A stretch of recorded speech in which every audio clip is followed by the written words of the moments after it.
All right, folks, thanks for joining me for another little training. This is going to be an update to some of the new forms that we've just had released, and it comes as a request from lots of different agents because the new forms don't have some of the things that the old forms had.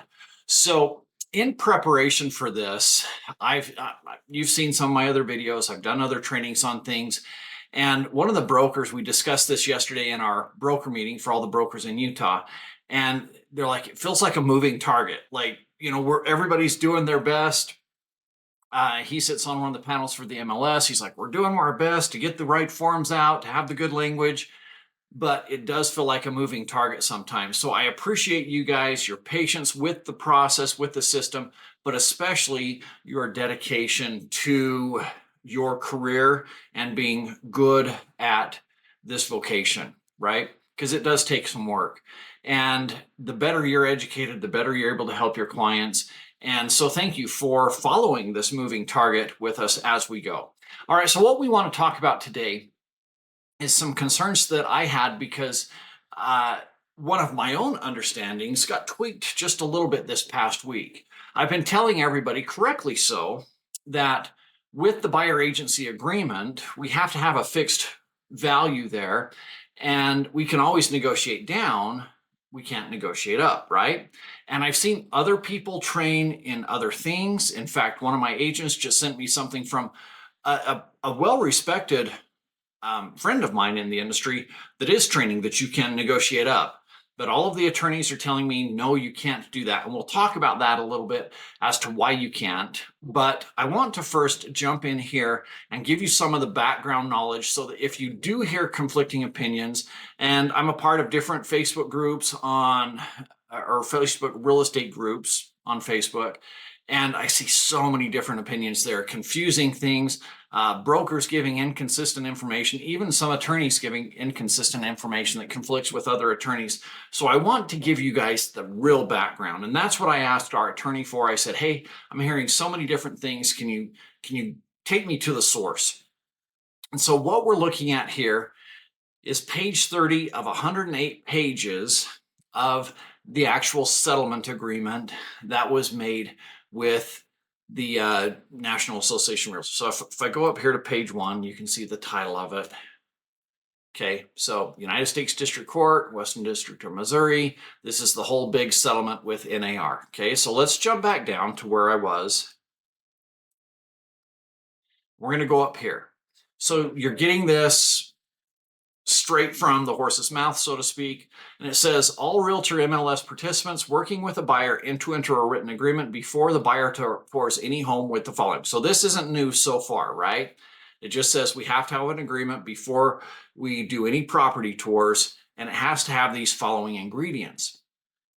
To the extent that such a realtor or participant will receive compensation from any source, the agreement must specify and conspicuously disclose the amount or rate of compensation it will receive or how this amount will be determined. And again, we've done trainings on this. This is the new buyer agency agreement. We've got a showing agreement as well. That covers this, right?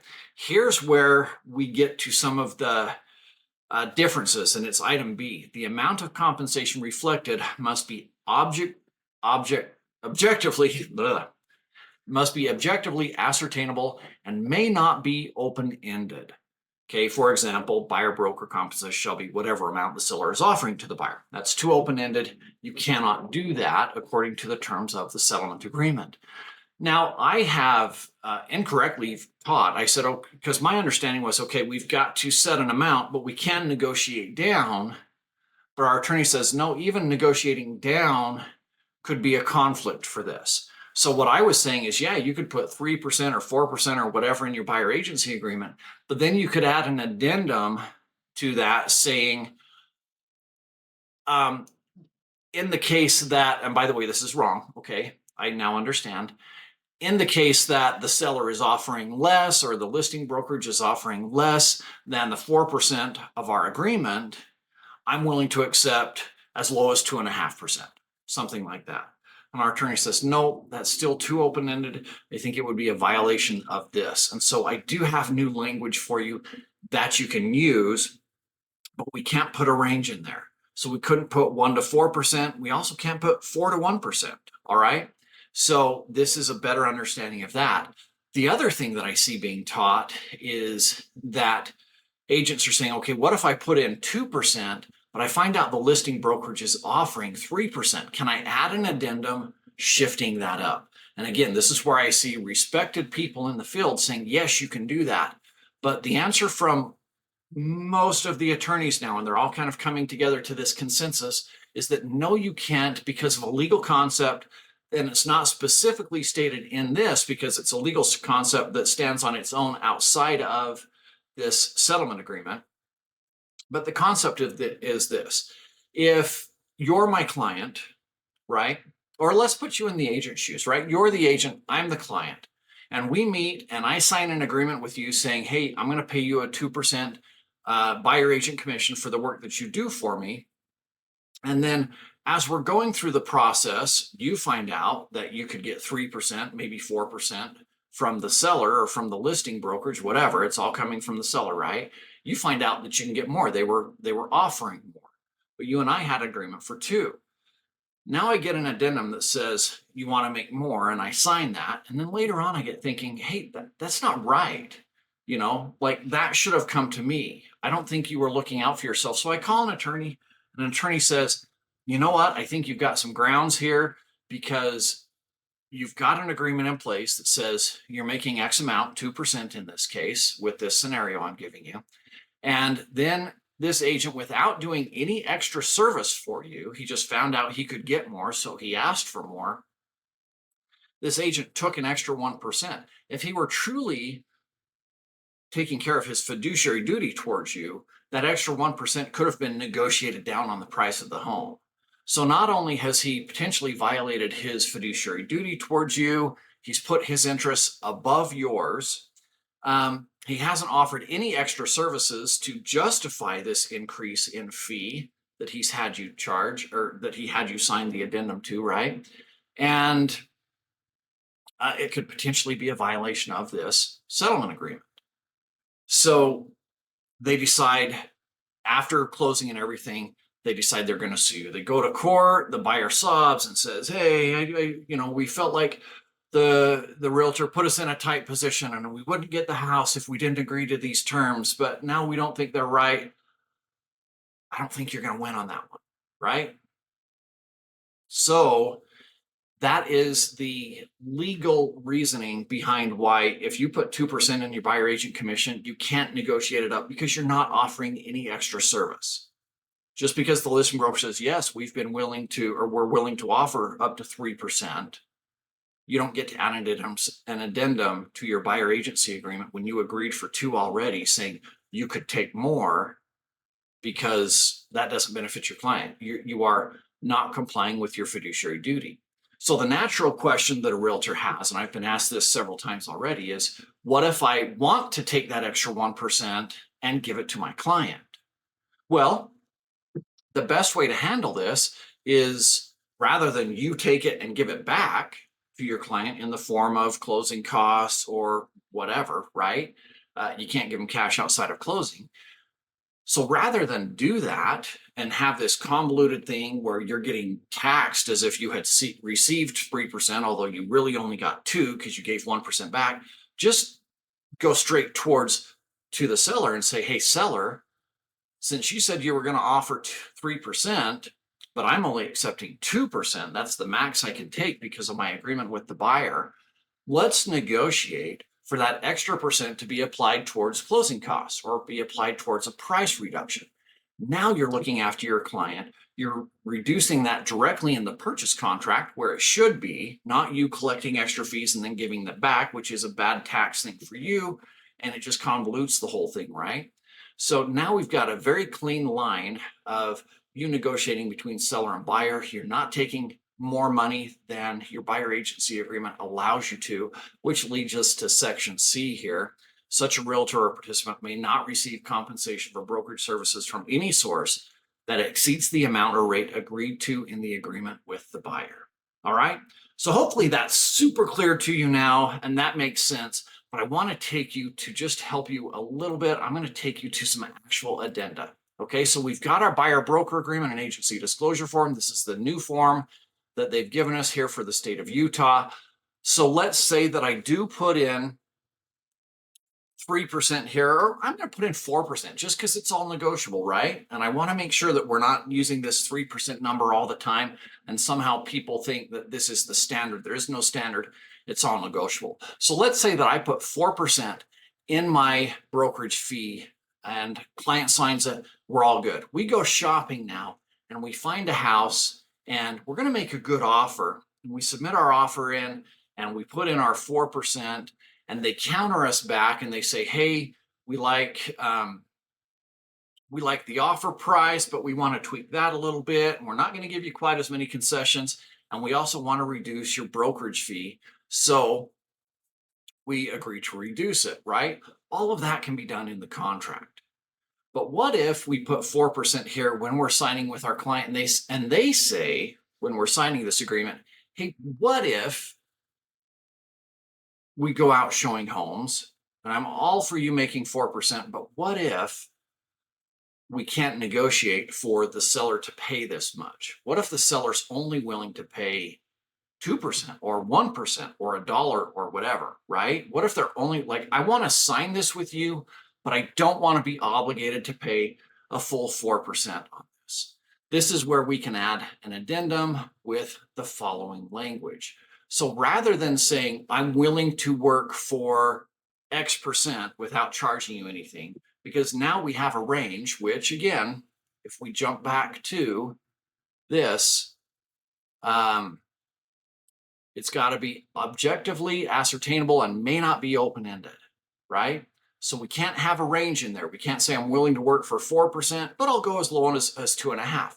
There's a range and it violates, potentially violates the settlement agreement.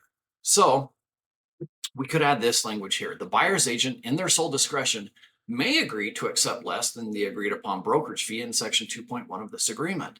In the event buyer's agent does so, the agreement shall be deemed satisfied upon receipt of the reduced brokerage fee with no additional compensation required from buyer. Now, this language is great because it does put in writing that, hey, we could do less. And it basically is just saying, we're willing to negotiate. If the time comes that we need to, in the course of making the offer or whatever, if we need to go negotiate this down, we can do so in the buyer's agent's sole discretion. All right. And that's a pretty cool thing effectively about, especially with working with our company, Equity Real Estate, because a lot of companies don't give the buyer's agent that sole discretion. If you're going to reduce your commission, you have to get the broker's approval, which may be complicated, may not even be allowed. With Equity, the buyer's agent knows their fees at the end of the day because they're fixed.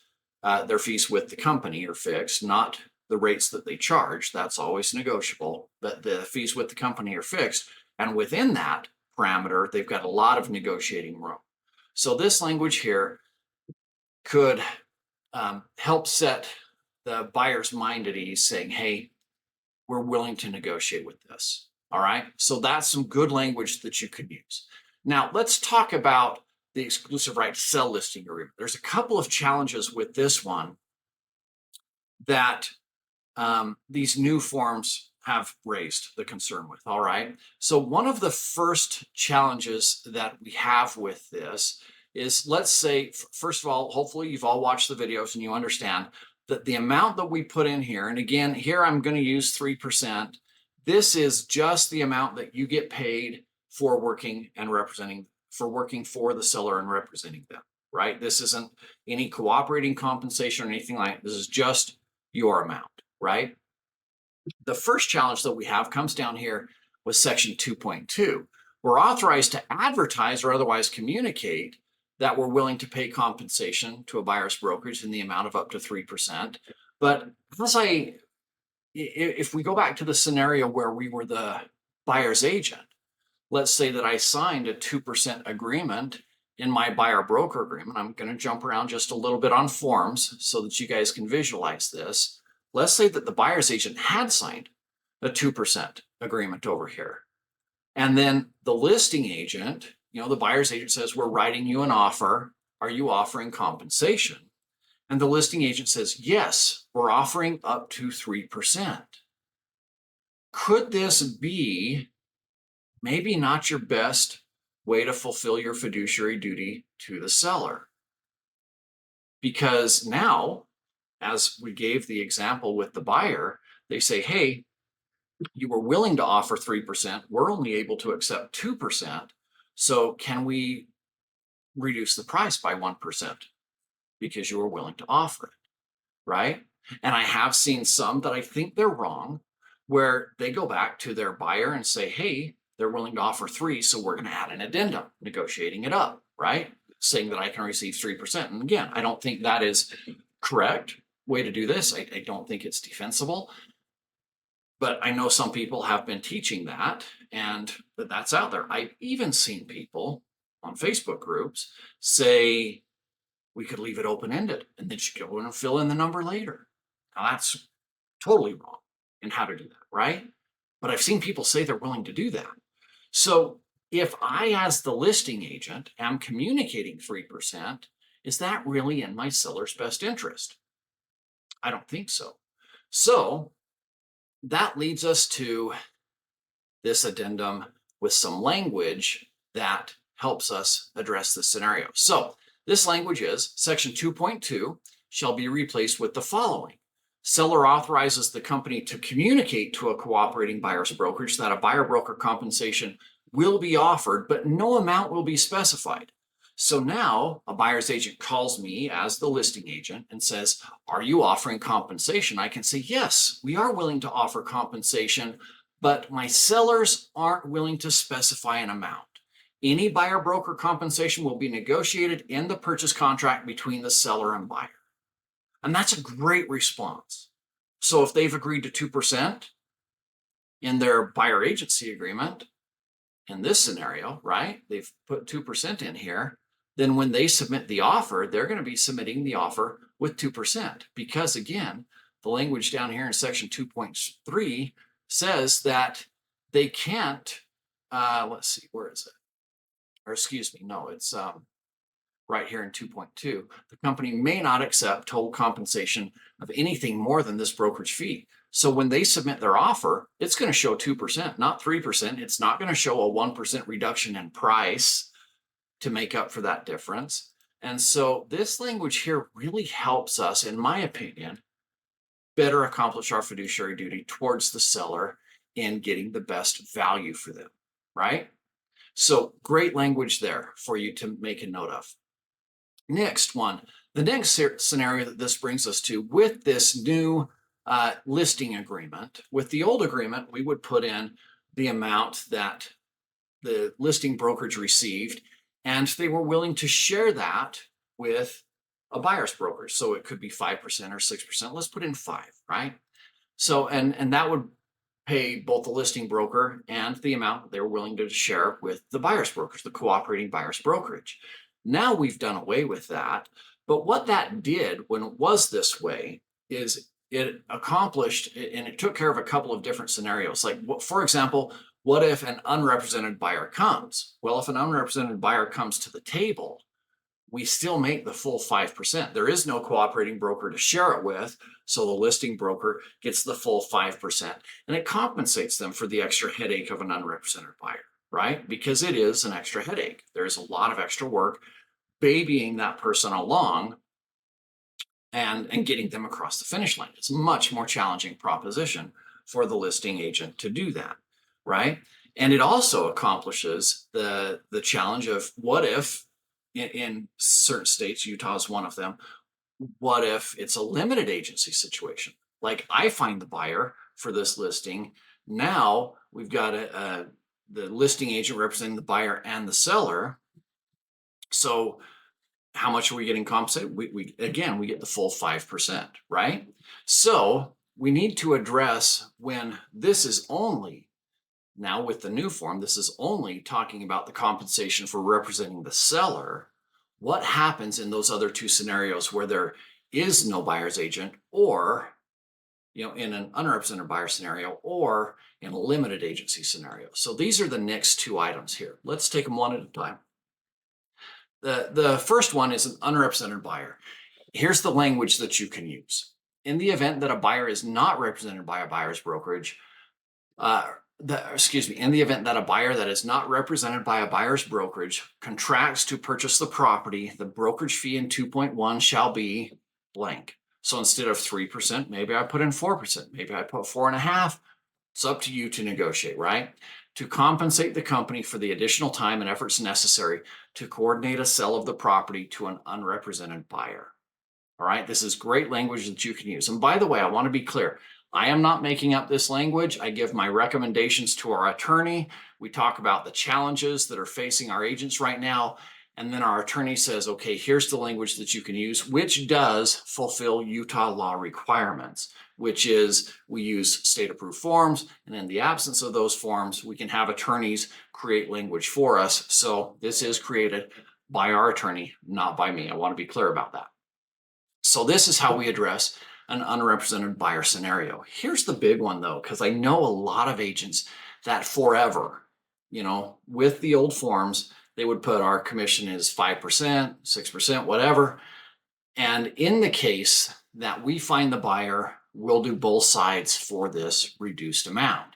And they have that as standard language in all of their contracts. We want to remove that kind of language, right? So I've added section 3 in here for discussion purposes only. You would not add this language in an addendum. And in fact, I have to click on it because the field here with sky slope doesn't allow me to go over a certain amount of characters, all right? So again, this is discussion purposes only. We would not write this in an addendum.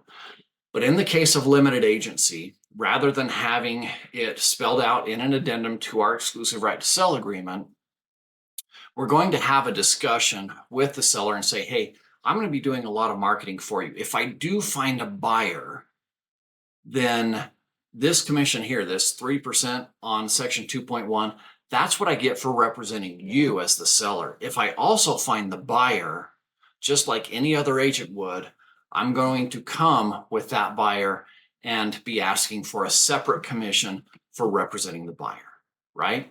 So in the case of limited agency, the agent will need to negotiate their commission as part of the contract. We're not going to have it prearranged or anything because, again, it's not totally fair to the seller that we have a prearranged agreement if we're representing both sides, but there wouldn't be a prearranged agreement with anybody else, right? So we want it to be as fair as possible, and we want to decouple this because as we go further through this explanation, we want both a listing commission and a selling commission paid separately and reflected that way on the settlement statement. One of the catalysts for the class action lawsuit was that buyer agents were working for, this was the argument that was made, the buyer agents were working for the seller and being paid out of the listing commission.